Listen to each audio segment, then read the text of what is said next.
Okay, I feel like everyone has that one movie they adopted as a kid and watched over and over again. And in my early childhood, before I had any kind of phone capable of playing videos, I had to rely on DVDs to watch anything outside of the house. And so when we went to my grandma's house to be babysat, I remember watching one particular movie on DVD. It was Disney's Home on the Range, and it was about three talking cow bounty hunters. Oh, I'm also doing a horizontal painting to better fit the top of my closet, and I feel like it would look nice for this particular painting. And I remember really liking this movie when I was like 12. But I remember when I got older and looked it up, the reception online was not positive and some people absolutely hated it. And I remember at the time I felt kind of embarrassed that this was the movie I latched onto. But I guess that's why it's called a guilty pleasure. And I think nowadays people assign such strong feelings towards movies they like, and especially movies they don't like, that by saying you enjoyed an objectively meh movie or even a bad one, people will take offense to it and try to explain why those happy memories and enjoyment is bad and wrong. Now that being said, part of getting older is reflecting on and closer criticizing the media we consume, but there's nothing to be ashamed of if you enjoyed a poorly received movie. Because it's special to you, it doesn't always matter what other people think about it. Although sometimes the rose-colored glasses of nostalgia make it hard to admit flaw with something so personally meaningful. And people also get so overly defensive about that I feel like it sours those memories just as much as if someone was hating on it. I think people can enjoy bad media or hate popular stuff, and I feel like all that should be taken away from that experience is the enjoyment of it, not feelings of hate for people who disagree. But I also feel like having personal ties makes me want to look for the good in this kind of stuff, to justify my love of it in the first place. Also, let me just say, cactuses are so hard to draw without making them look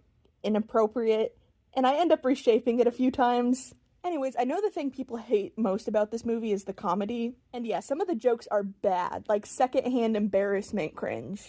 They're real. Quit staring. Although most of the hate I saw for it was for the celebrity who voiced the main character. But I was like 12, so I didn't know or care who that was. I was young enough to just roll with the mindset of, yep, this is the voice of this character. Celebrity voice casting wasn't even an issue I was aware of at the time, so I couldn't get mad at it. Nowadays, I definitely see the annoying nature of choosing the extra marketing over actual fitting voice actors for the character. But being a kid, you just don't notice or care about that kind of stuff, which probably overall helped my enjoyment of this movie. But I mean, like, man, everything with Alameda Slim is pretty great. And it's the main thing I remember about this whole movie, especially the parts in their mine hideout. Especially that one minecart chase, which kinda goes hard. And every time his minion nephew speak, the delivery is just perfect. Pick a color. This is my comfy place. Slim, Uncle Slim!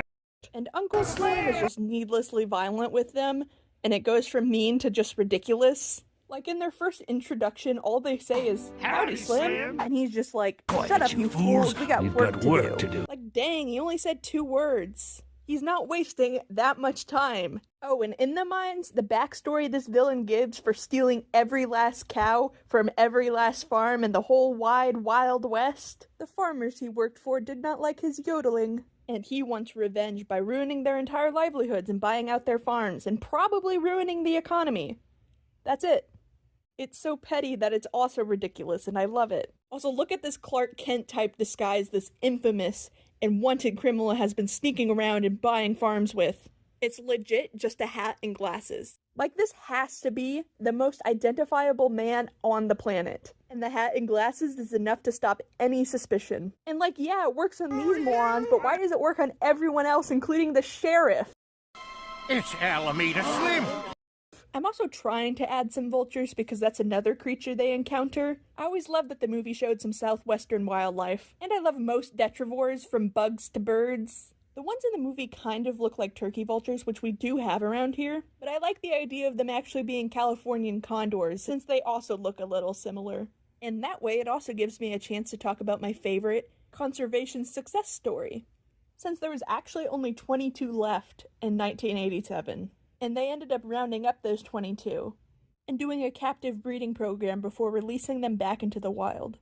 Now there's 347 in the wild, and another 214 in captivity. It's probably a favorite for zoos because it's such a success story, and shows what I think all zoos should be striving for. Oh, and apparently the villain's plan and backstory was going to be even more bonkers. with this guy trying to take over Washington, D.C. and overthrow the president via an army of yodeling-controlled cattle. Gosh, what a sentence. I almost wish they went with that because it would have been hilarious.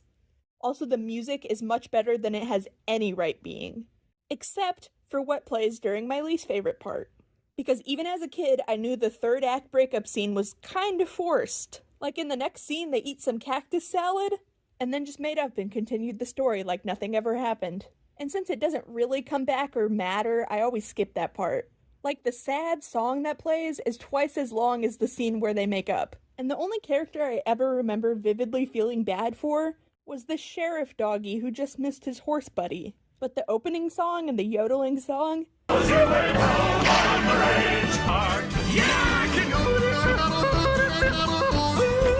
and even the little patch of heaven. Ain't nothing much out there, just life at its best.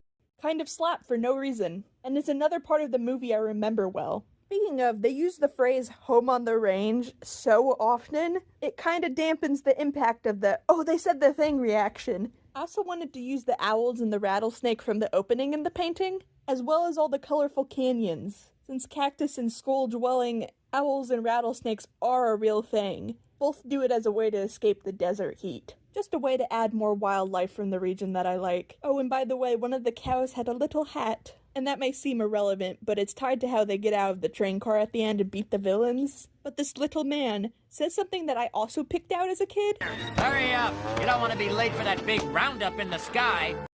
You don't buy dairy cattle to immediately kill them. And that's what they are, according to these horn dog bulls. Ooh, dairy cow! But I guess he's meant to be, like, super evil or whatever.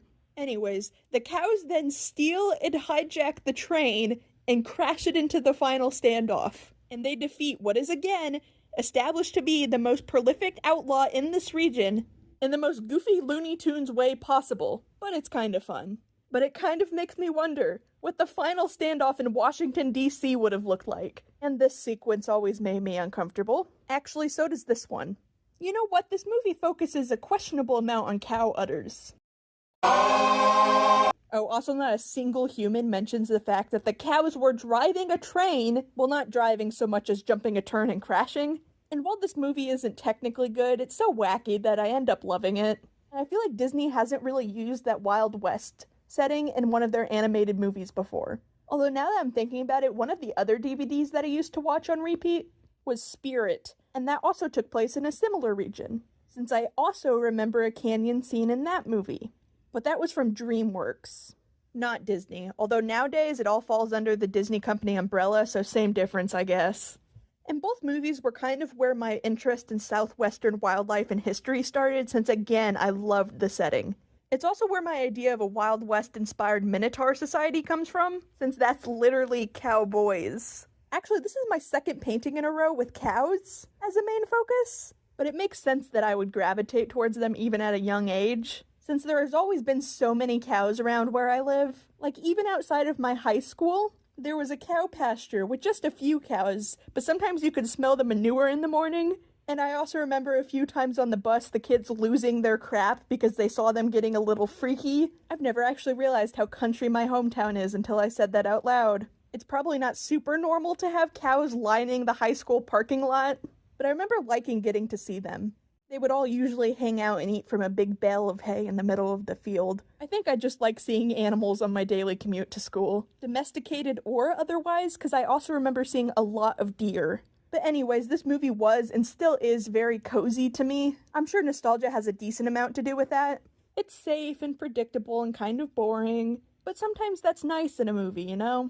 I also always liked that this bison got a good ending, since he never really did anything wrong, and also fell off of a cliff, that I think he deserves the happy ending. And that's how Beefalo started. But yeah, it may be safe and dull, but it has more heart and soul in it than most modern 3D animated Disney movies. Any movie that's animated in 2D gets extra marks from me, because I have an extra big soft spot for that style of animation. And I feel like this painting looks really nice next to the other cow one,